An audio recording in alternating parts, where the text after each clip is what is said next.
you can't control anyone else. You can't make anyone else's decisions for them. All you can do is control yourself. So like man, woman, whatever, like you are in charge of yourself. You are in charge of like your family. So you need to lead by example. And I think that for moms, especially if you have daughters, you gotta be leading by example because like maybe you show your husband something cool, but your daughter's going to see you working out and be like, yes, my mom's a badass. My mom has prioritized her health. Like working out is for girls, like, and that's a really, really important part of this, like, equation as well.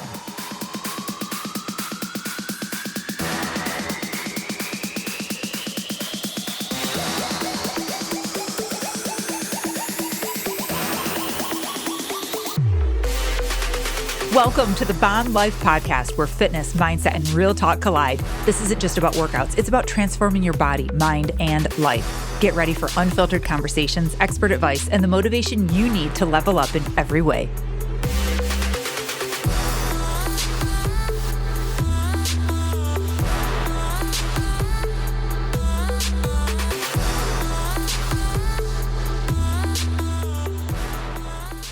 Hey everyone, welcome to the Bomb Life Podcast. I am Melissa Vogel, your host. Welcome to the show. I am still getting used to saying that because for 3 years or so? I don't even know how long the podcast has been out now for. I have been saying the Bomb Mom Podcast, and it's the Bomb Life Podcast. So I just love saying it because I think it's really cool, and it's just blowing up. I know I've said this before, and I feel like I've said it pretty recently too, but this little show that I started to just give advice and like tell people about my journey and where I've been, it is just taking off to more than I could have ever dreamed of. And it's just been so cool to be a part of this journey. And I freaking love your messages, you guys. Don't ever stop those because they keep my cup so full. When you guys say, oh my God, I heard that this episode with Dr. K, or oh my God, I read that book of The Way of the Woman and it changed my life. And I heard this episode and this Bomb Mom and Bomb Life podcast has done so much for me. It's just, oh my God, that's what keeps me going. So please always send messages. And if you're not following us on Instagram, the Bomb Life Podcast has its own page. So send us messages there. I love hearing from you. That one is Bomb Life Podcast, and you can find that on Instagram. And then follow me too. It's Melissa Vogel, and send me messages there. I'm very active on Instagram. I'm always trying to plug through them as fast as I can. I never let that get too built up. And I love hearing from you guys. So, and if there's anything more that you want from this podcast, let me know. If you're like, Melissa, can you please do another episode on sex and orgasms? Sure. You just let me know and I'm your girl. Or if you're like, hey, can you talk a little bit more about nutrition? I am always down for suggestions. I love hearing from you guys because this podcast is for you.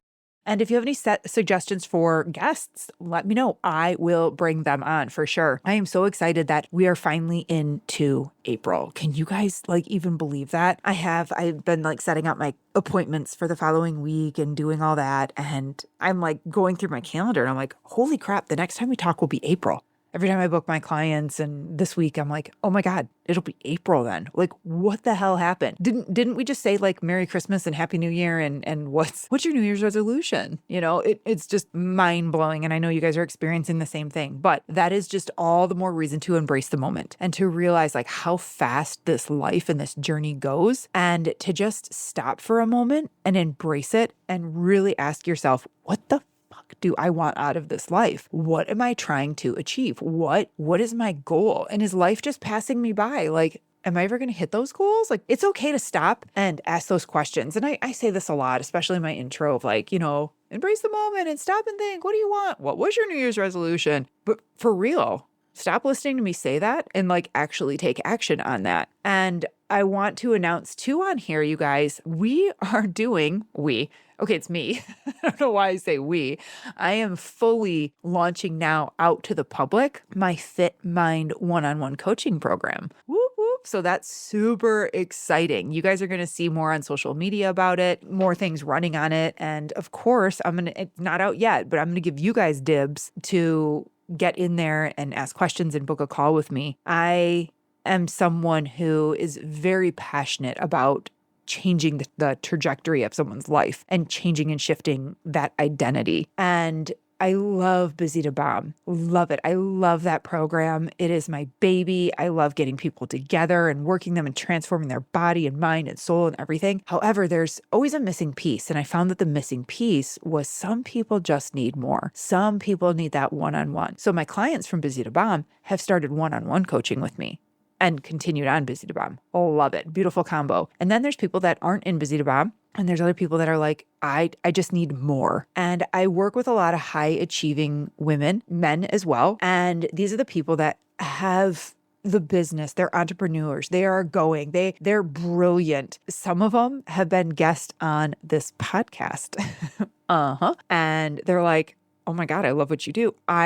And they need more. And they're realizing I can't just be in a group and do all of this. I need that push. I am busy. I have jobs. I have clients too. I have career, and I'm letting myself go to the wayside. I don't have the body that I want that matches the mind, or that matches my income, or that matches, my success in business. And they're like, I freaking need help. That's what this one-on-one coaching is about. And I hold your hand. And we figure out your nutrition, and we stay in touch every single day. I'm not even kidding you. And then we talk once a week, and I take you and design, this program for you that's going to help just you. And then if you want extra and more, yay, let's do it. But if you're someone who's like, no, I really need to dive in and figure out what the hell I'm doing, and then I need to be held accountable. I really need the accountability. That is you. I'm speaking to you. I'm going to put a link in the show notes to book a call with me for my Fit one-on-one coaching. This call will be about 30 minutes. We will set it up on Zoom, and you and I are going to talk and really dive into what's working, what's not working. Is this a fit for you? Can you move forward with this? And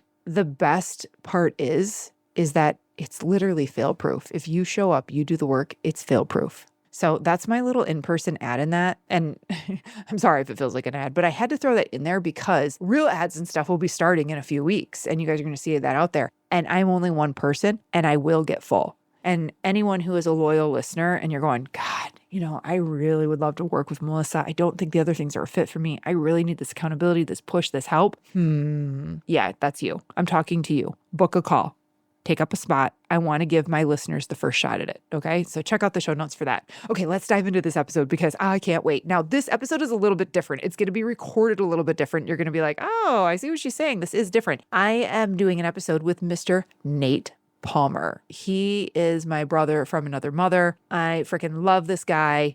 And I have been on his podcast, the Low Carb Hustle podcast, for, 3 or 4 times now. We just mesh. We just rock. I just love our energy together. And Nate did a post on Instagram, and it was about how do you talk to your partner when they have gained weight?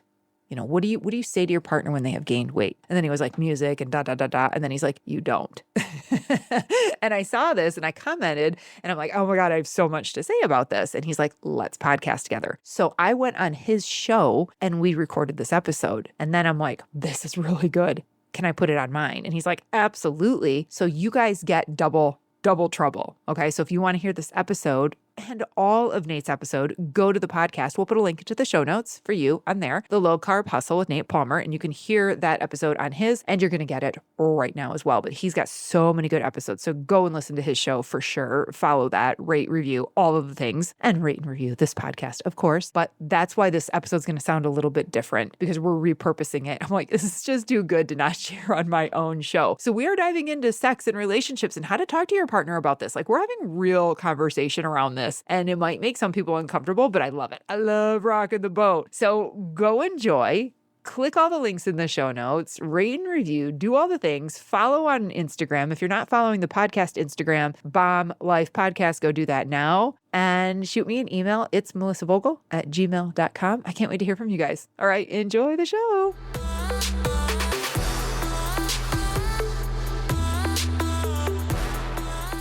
This podcast came about because I had posted something on Instagram about, hey, here's how to talk to your significant other about weight loss. And then it was just some music. And I just said, effing don't do it. Don't talk to them about weight loss.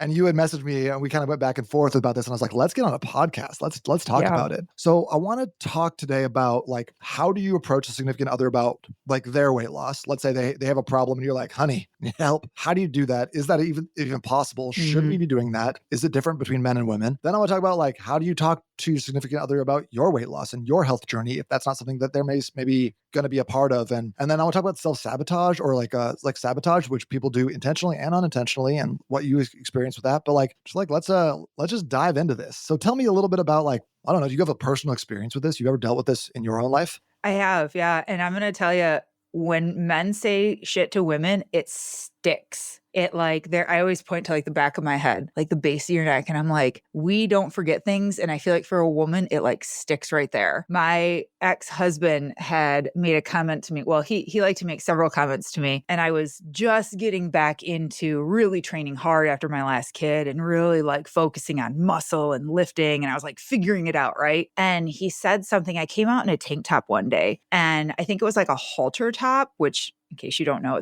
that's the kind that like ties around your neck. Like, yeah, it goes up around your neck, not straps on your shoulders. And he was like, you cannot wear that. I'm like, why? And he's like, oh, that's what every guy wants, is a woman with a big back. And he's like, look how broad that makes you. Now, he wasn't calling me fat or overweight, but it was still a comment in that realm of my body and my physique. That stopped me from working on pull-ups. I'm not kidding you, for like 2 or 3 years, and like growing my back. Whoa. Yeah, it stuck right there. That's so interesting. Like a comment literally about like some actual muscular development that you're having in a negative way. That's so interesting. Yep. And that sucks. I'm sorry. His opinion of what he wants in a woman, and he's remarried now. She's the exact opposite of me. So I'm like, oh, you got it right. Great. Yeah. But small back. Perfect. Doesn't lift. You got this. She doesn't intimidate you. Maybe I intimidated him, maybe that's part of it. I think you're probably like, there's definitely something there. I think men who talk about women's muscles are intimidated by women. I think so too. She looks like a man. I'm like, bro, you don't bench press 135. Why don't you keep your mouth shut? Right. But that little thing, it really impacted me. It impacted how I viewed myself. It impacted the different exercises that I did. I never went too wide on my grips, or I never went too heavy. And it was a muscle group that I kind of skipped. And I know this has to do with muscle and training and not like overweight and stuff, but it still was a comment that came from someone that was supposed to love me more than anyone. And I didn't accept it very well. I didn't hear it. Plus, it was kind of like a dick thing to say. But I think going into this topic, men have to be very careful of how they approach it. And I have seen it in many different ways. I've had guys, I don't know if I ever told you this story before. I've had husbands find my number. One guy went through his wife's phone, found my number, and called me and was like, how dare you make my wife think that she could ever look like you one day? I'm like, oh, listen up, motherfucker. Like, listen. Oh, here we go. I'm like, someone hold my earrings. How did that conversation go? Please tell me. Hold my bag. Where's my hair tie? Like, hold on here. I was like, okay, first of all, who are you? Who is your wife? And I wanted to respond out of emotion so fast. And I'm like, no, let's take a look. Where's he coming from? Maybe he's feeling intimidated by this process. Maybe he's insecure. What's going on here? But then the other part of me, the Detroit in me, was like, how dare you call me and almost like threaten me in a way? And I didn't even give you my number. You had to like find this. And he's like, oh yeah, I went through her phone. I know who you are. I see all your text messages. And why are you telling her things that will never happen? I'm like, who said that your wife can never look like this? And he's like, oh, you don't know her. And then she's going to be going to the gym all the time. And what, I'm supposed to stay back, and just all these things. And I'm like, oh, wow, kind of a narcissist, aren't we? I mean, that's one way to just prove it to you right off the bat. Yeah. Also, like, think about the insecurity in that. I think there's a lot of that. And I wonder, do you feel like that was more coming from him being like, she is going to be more fit than me, or she is going to be attractive to other men? Like, do you think, or a little bit of both? I totally think it was both by the end of the conversation. And there was no calming him down. He got on the phone and was on a mission to prove a point to me. And I think it was a little bit of both. I think he was scared. And, I'm not going to dive deep into him and like go head to head with this guy. And I just kept telling him, like, I'm so sorry that you feel that way, but I love your wife. I think she's doing amazing. I'm like, at this point, I'm pretty sure she's down already 10 pounds, and I think he didn't like that. I can only imagine what is being said to her behind closed doors. And I felt so bad for her. And just because I really focus on the environment and people around you, and how much that can hold you back on your journey. And I'm like, God, what is he saying to her every single day? Just disgusting trash, probably. Probably. I think a lot about, have you ever seen the Lord of the Rings movies? Are you nerdy? No, I am not nerdy in that way. I'm Oh my nerdy, gosh. but not in that But way. different. You're like Yeah. a fitness nerd. Yeah. Okay. A So fitness nerd. I'm nerdy in a lot of ways. Okay. Just like that's my identity. By the way, for any ladies listening, get you a jacked nerd. That's what you want. That's the man Right? you want in your life. Yeah, I agree. But there's this scene in there, or there's like kind of this part of the movie where this one king has been put under this spell by this guy named Grimmin Wormtongue. And the guy is just in his ear all the time, just like whispering things to him. That's like changing how he sees the world and like changing how he's governing his people. And so it's got this guy's kind of like behind the scenes, but he's just whispering all this negative stuff. And when I hear about husbands or people, especially like narcissists who are just chattering and just kind of like just not bold enough to come out and say it to like, I mean, what this guy's kind of crazy to come out and actually call you, but like most of the time you're not going to get that, right? You're going to get someone just whispering in your client's ears, in their wife's ears, whatever it is. You're not good enough. How do you think this is impacting the family? Don't you think that X, Y, and Z? I always think about that scene because it's just such a visceral, like gross depiction of that interaction. Yeah, that's a really good way to describe it too, of just this constant. And then women sit there and men wonder why I'm not getting any growth. I'm not seeing gains. Why am I stuck? And that plays a major role in it. And I think, the whole conversation and topic that we're talking about today, I think there needs to be conversation around it. I think there should be, hopefully.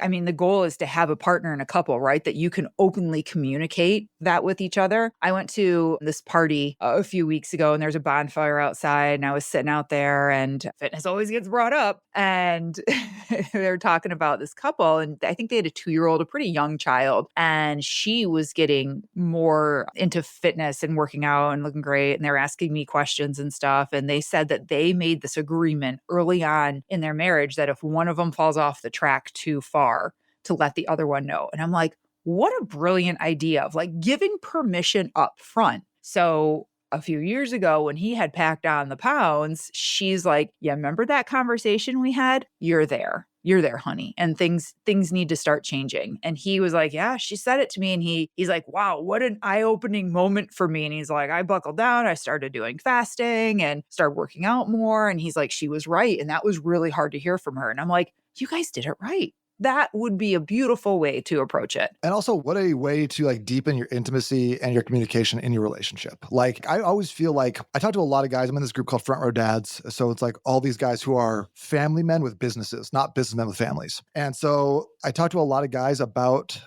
these conversations with their wives, and not necessarily even around like weight or fitness, but it's like these guys being like, well, I don't know, should I tell her? And I always feel like if you have that inclination of like, I need to say something, it's going to be hard.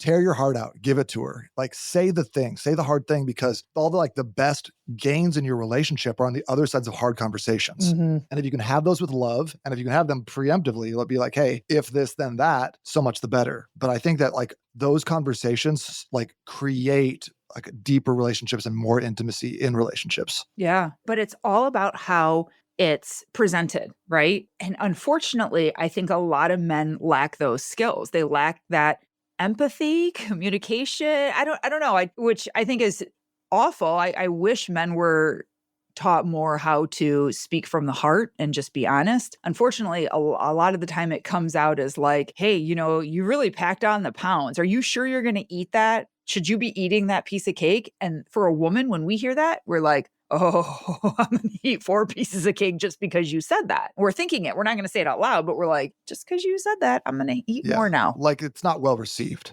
It's not. Especially like I like that you brought it up, like eating the cake. In the moment, that's the worst time to bring this up. Hey, are you sure you should have an extra? Like shut your mouth. Mm-hmm. I feel like that's one of the best like pieces of advice I can give guys in relationships. Just shut your mouth. Shut up. Just shut up.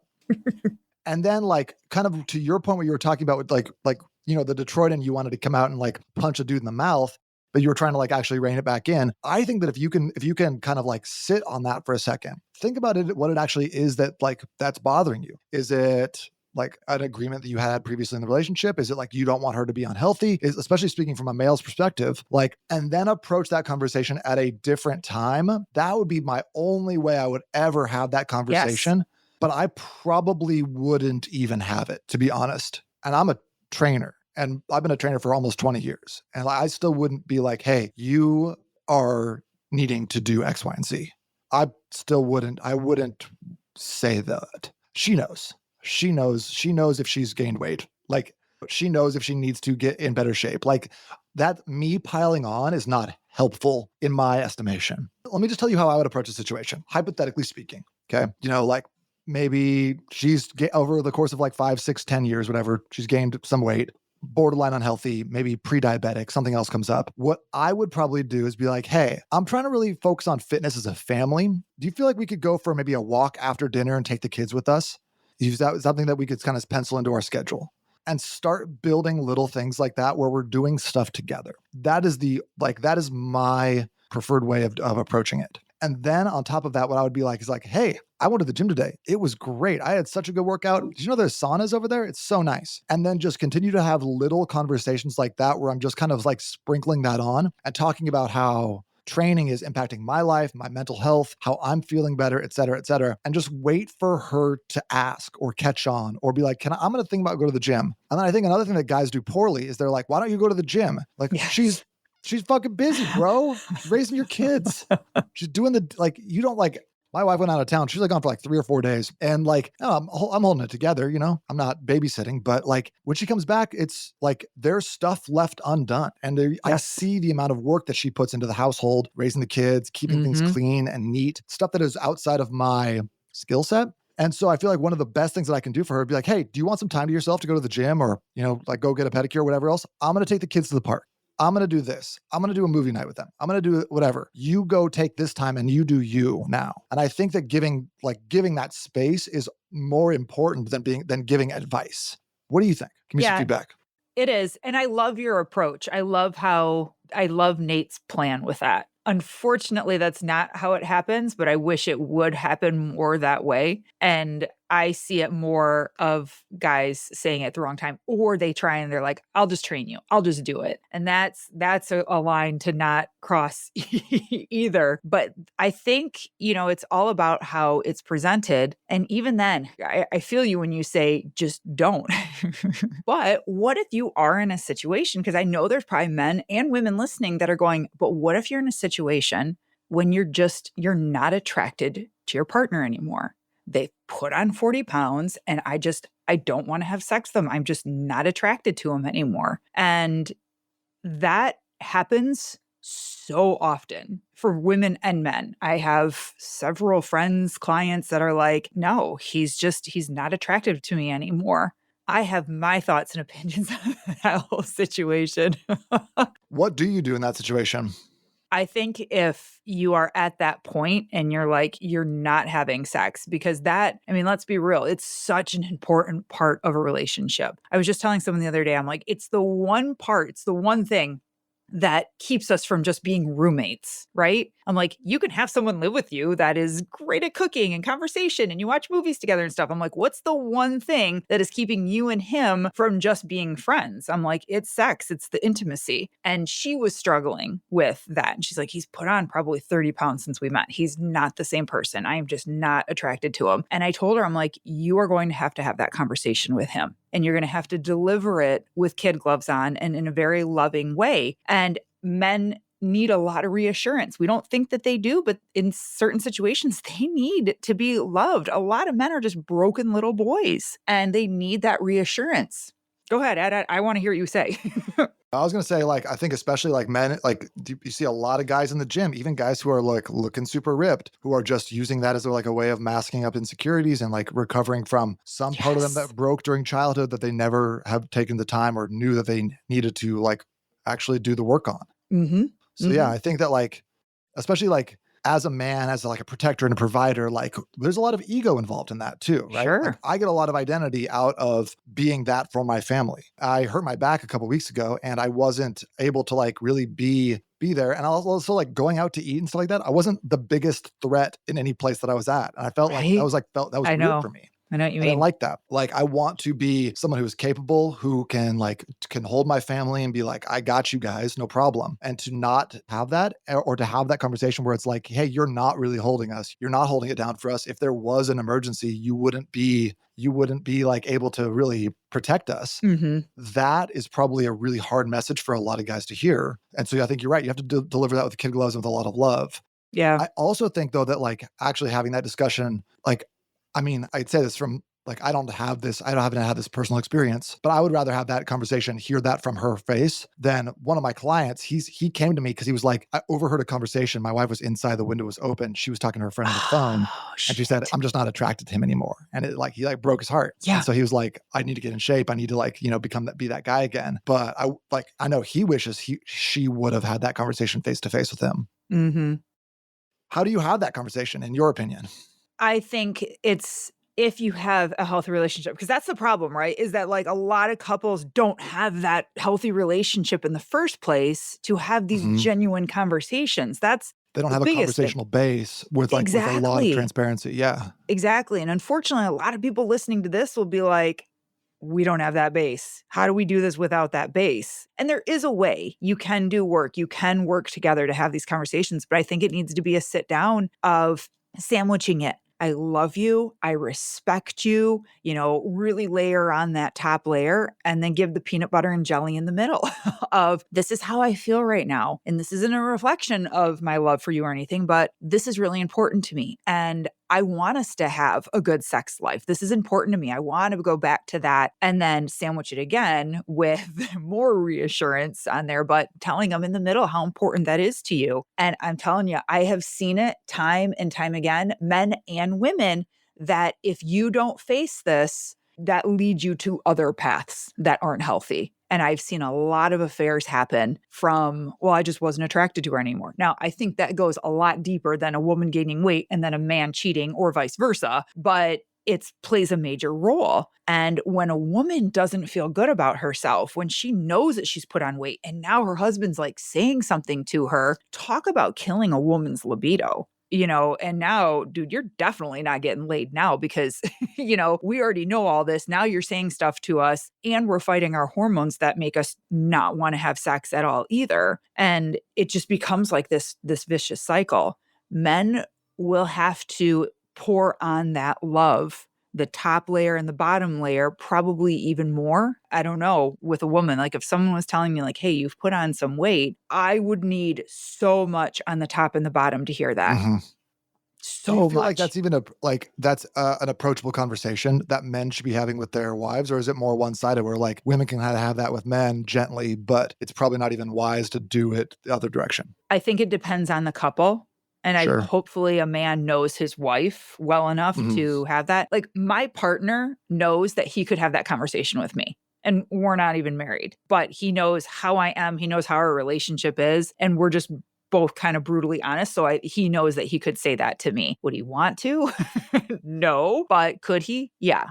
I think that's an important distinction is like, do you want to have this conversation? No, that's probably a good indicator. If you're like, yeah, I can't wait to let her know, you should probably keep your mouth shut, bro. Hmm. I also think that like that conversation from a man to a woman, in my opinion, should be done after doing the things that I suggested earlier, Yes. like providing opportunities for her to go out and like have a fitness routine, Hmm. taking the kids, doing whatever, doing some more stuff around the house, taking stuff off of her plate, prioritizing like family activities where you're being more active, talking about your own relationship with fitness. And Right. then at that point, if it's not sticking or if it's not, be like, hey, I want to talk to you about something, but Yeah. again, not during the chocolate cake, not at grandma's house, absolutely not at No. grandma's house. And that's when men feel some reason, and women, that's the best time to bring it Just up. barf it out. Yeah. Yeah, like one of the people that I was talking to and having conversation with, she's like, he's sitting there and I'm making dinner and he just made 3 peanut butter and jelly sandwiches. And she's like, and I told him, like, why are you making that? Why are you having that? Like, this is one of the reasons why you're not happy. And I'm like,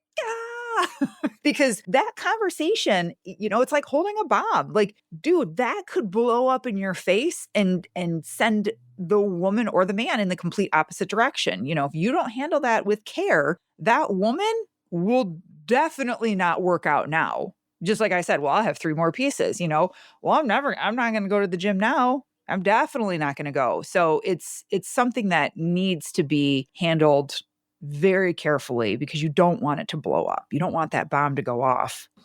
No. And like when I talk a lot about like again, like going back to this Front Row Dads group, which is like such a great organization. I Love love them. that name too.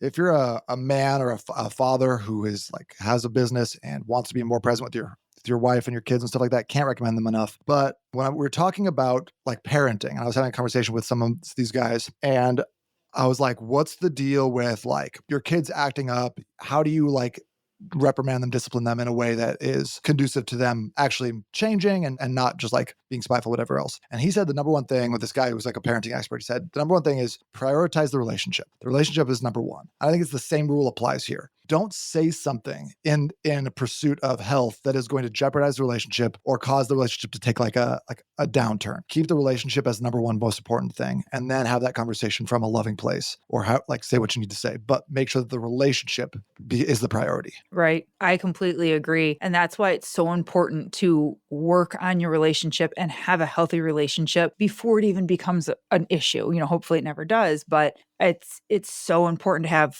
those crucial conversations about other things. So your first real deep conversation isn't about weight loss and weight gain and stuff, but I'm going to say this for all the women listening, ladies, if he does present that to you, like sometimes we need to hear that. It's hard. We don't want to hear it, but if I'm really brutally honest with myself, and you might disagree with this or not, but if I'm really honest, if I am not attractive to my partner anymore and I have put on some serious weight, maybe I don't realize how much I did or how bad it has gotten just because I'm so busy with the kids and everything. Like, I didn't think I looked that bad, but like maybe the reality is I would want to hear it. I would want to know, especially if way down the road that could cause even bigger marital problems for us, or it could lead to an affair or something. And again, affairs and cheating are a whole other podcast, and there are deeper reasons for that. But,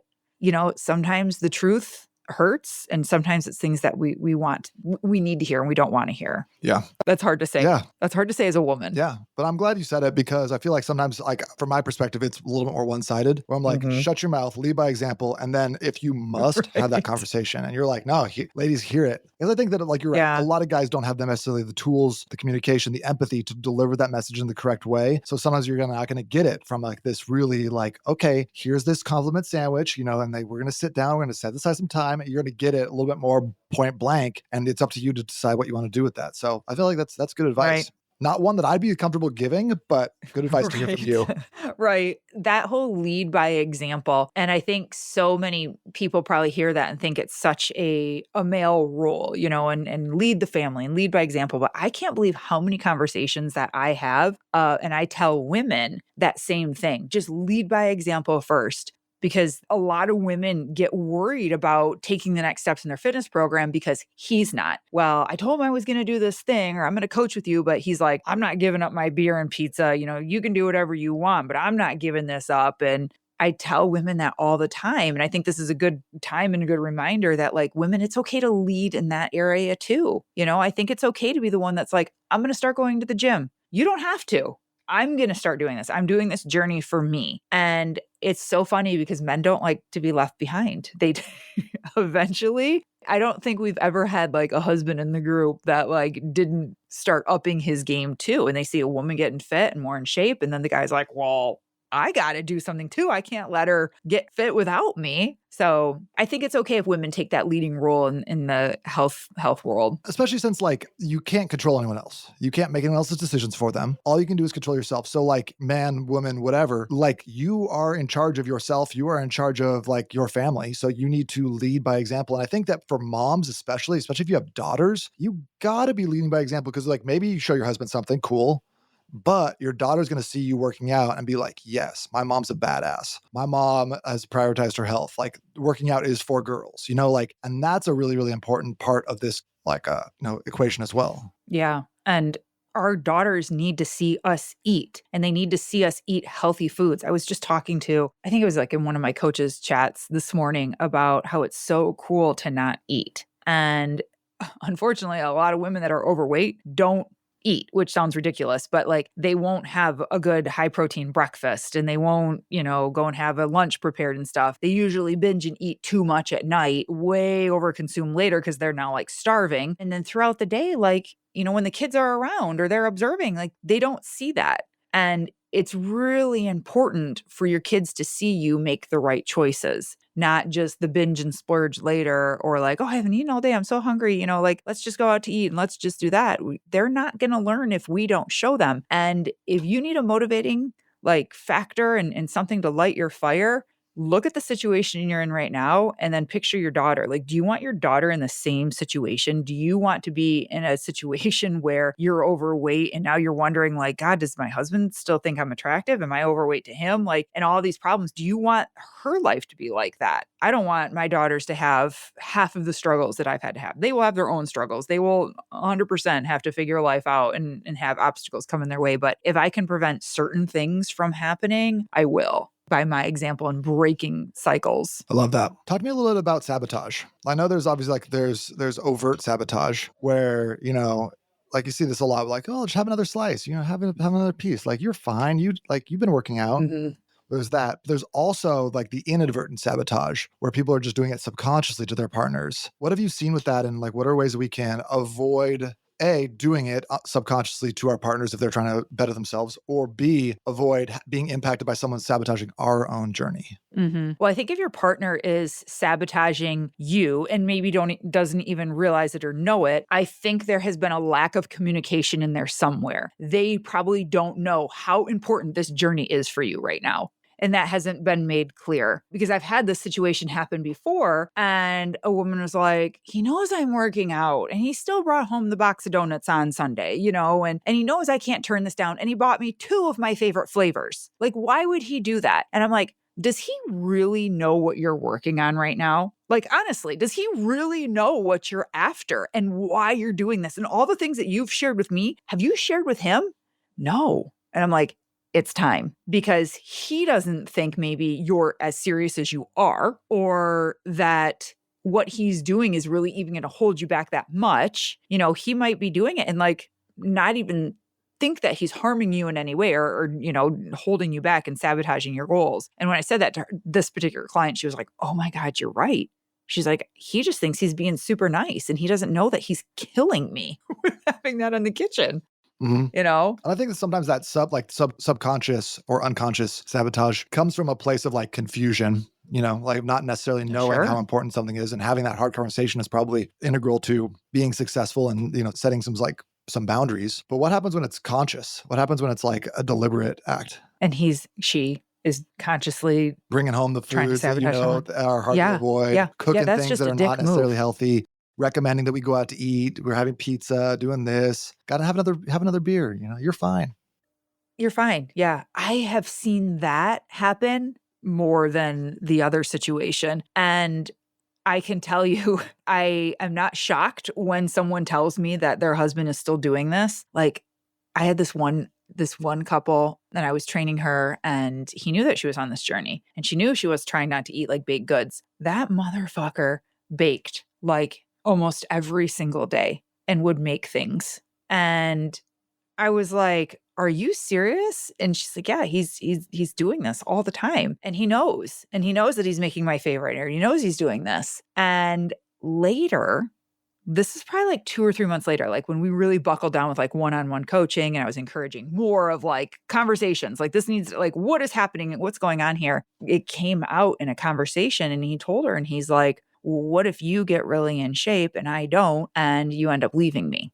So he was literally just trying to say it though. That's impressive, because I feel like a lot of guys think that, but they don't say it. Mm-hmm. And this was a long time, like in the process of him, like finally getting that out. And maybe it took him a long time to even realize that and admit that too. But I'm like, damn, insecurities right there coming out, and I had to remind her too, just like as her coach, that that's not your rock to carry and put in your bag. His insecurities aren't your issues when it comes to your fitness journey in your world. Now, in your marriage and other things happening, like, yeah, is that something you guys need to have a conversation with and talk about? And maybe he needs to talk with someone. He needs to find his own things. Sure. But like big picture, that is not your boulder to pick up and put in his backpack. Why is he insecure? What is he lacking in his life? What more does he need? Where's his testosterone levels at? Like, I have so many questions when those things happen. But it was so funny how like him sabotaging her went right back to his insecurities and trying to stop her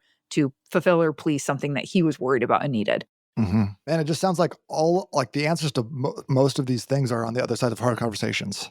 Yeah, absolutely. The other thing too for women that I see more often than not, and I hate it. This is why I do so much mental work along with physical work on the journey, because I will see a woman hit a goal and all the time, when I see them on Facebook and like holding that sign that they lost 30 pounds in 6 weeks and they hit this goal and they do it and they didn't do anything to shift her identity. They didn't do anything for her to go from who she is and just, what she's doing to, no, I identify as a strong, fit woman, mom that like is doing all the things. And this is who I am. I just go to the gym. I eat this. I just don't drink anymore, whatever. And you shift that identity. Women will get in that position and then they don't know who they are as this 30-pound less woman now. And it's scary. It's really, really scary to them. And what do? They start sabotaging and they don't even know it. They're like, oh no, Timmy got the flu. And so then I missed that class or that gym session and I didn't go, and then we needed new tires in the car. So that took a lot of time. And then, I got this project at work and that's why I gained all the weight back. That's why all these life events happened. And she doesn't realize that like, no, actually way back here in the back of that head again, actually, you were in a position where you didn't know how to maintain that. You didn't even know who you were because it happened so fast. Your body and your brain couldn't get back fast enough to the old you because that's what was familiar. And so you slowly started missing. You slowly started saying, well, just this one time or just this one weekend. And it's a form of self-sabotage that happens all the time. And people don't even know it's happening. I'm glad you brought up self-sabotage too. That's an important one. I think it's probably almost more common than partner sabotage. I see that all the time. People, again, just getting to the thing and then freaking out. And I think I see that in like business too. People get to a certain level and then like fall back to their old practices, And so I think that you're right. Familiar. There has to be some sort of identity shift and there has to be some probably some coaching, probably some self-talk, probably some awareness. And going back to like what we were talking about earlier, just having someone in your ear who's just like nattering, like it's really hard to escape that because like, even if you can be like, no, I know that's factually incorrect. It's hard to not absorb something that you are experiencing all the time. So you're always watching commercials. You are going to absorb some of that. You're always watching the news. You are going to feel more stressed. You're always listening to specific types of music, you are going to absorb from that. So I feel like a lot of this like identity shift comes from your self-talk and your diet. And by diet, I'm not even talking about vegetables, right? I'm talking about what are you feeding your mind? What are you feeding your brain? And I think that if we can start identifying those things as being as crucial as macros, that's when you start having the identity shift. When we start being like, how I speak to myself about fitness and exercise, how I speak to myself about my fitness goals. Oh, I've never been a gym person. I always indulge when I see something, I love cheesecake. You like cheesecake. It's good, but like you love your kids. Do you love cheesecake? Like we got to be careful with how we talk to ourselves and we got to be careful with how other people talk to us. And it's okay to have boundaries around that and be like, hey, listen, I don't like this conversation. I don't want to hear about this anymore from you. So we're just not going to talk politics. We are just not going to talk about fitness and nutrition. Okay. Like those are gonna be off limits for now. I think that's totally fine as having those boundaries and setting yourself up for a place where you are actually able to control the inputs you're getting. But it's scary. It's scary to be the black sheep in a sea of white sheep. And if I say something, if I set up those boundaries and then I'm slowly removed from the tribe or I remove myself from the tribe, what does that look like? And people want and thrive to be a part of the group, a part of the culture. We don't want to be kicked out. It's in us. It's in our DNA. And then they hear you and I talk about these things and we're like, no, be different. Have the conversations. It's okay to change your diet, with your environment and stuff. And I think people, the more they do the work on themselves, the easier that transition will happen. And you get like this, I don't give a fuck attitude. I'm okay with being on the outside. And just to bounce off what you were saying about the diet, I think your environment diet, like you're saying, what you listen to, what you take in, what you consume, that's really important. And I am a firm believer it is okay if you remove people that you are blood related to, people that you've been friends with since kindergarten, out of your environment diet. It is okay to remove yourself because there are a lot of cultures. I came from one that was no rest. You pick yourself up by your bootstraps and you keep going. And that messed with my head, with my journey. And I couldn't hear that anymore. And then I know a lot of other people come from a culture of like, no, just rest. It's okay. Oh my God, you walked on Monday. It's Friday. You must still be tired. It's okay to rest. Don't overexert yourself. And you constantly hear that message. And if you don't feel that your environment and the message that you're getting from friends, family, whatever, isn't aligning with your goals, it's okay to remove yourself. It's okay to set the boundaries up, like you said. Yeah. So I guess from this conversation, I think 2 big themes. Number 1, communicate, over communicate, have hard conversations. Have hard conversations now so you can have harder conversations later. It's not like a big bombshell for your relationship. Number 2, be a weirdo. It's okay to be a weirdo. It's okay to reinvent yourself and making sure that you are prioritizing your mental health and making sure that you are like being cognizant of your diet, what you're consuming, what you're listening to, who you're listening to. Those are all good takeaways from this. Anything else you want to add before we go today? Yeah, don't call your partner fat or overweight to their face. Do we have to say that? And tell them not. We just need to say it. You just need to say it. I think we just need to say it, and don't tell her or ask the question or him, are you really going to, and then fill in the blank. Let's avoid that. Let me just pile on there. Like speaking to the dudes, don't be mean to your partner, even in jest. Even joking around. I see a lot of guys who pick at their partner like they're in high school and like tease them. Amen. Don't. Mm-mm. Like be her peace, bro. Come on. Like there's a lot of stuff going on. Like be the place that she can go that's like safe and secure. And she knows she's not going to like get made fun of or belittled for some little aspect of something that she's doing. Even if it's silly, like don't be a dick to your partner. Come on. Yeah. 101. I think that goes the same with women too, just as much, be his peace, be his place where he can relax and let him lead in the areas that he can lead. Cause that's important for men. Don't take that from them. Don't belittle, don't take their balls and put them in your purse. Be very, very aware of that. Yeah. Love this. Melissa, always a pleasure. Thanks for coming on today. This was, I think, a good episode. Something needed to be said for sure. Yes. I'm glad that we have this out there now and we can help people communicate, have great conversations, and be fit. Absolutely. All right, I'll talk to you very soon. Thank you. The Bomb Life podcast is for informational and entertainment purposes only. The content shared here is not intended as medical, legal, or professional advice. Always consult with a qualified professional before making any health, fitness, financial, or legal decisions. The opinions shared on this podcast are personal experiences and insight. So if you need expert guidance, go find the right professional for you. Thanks for listening.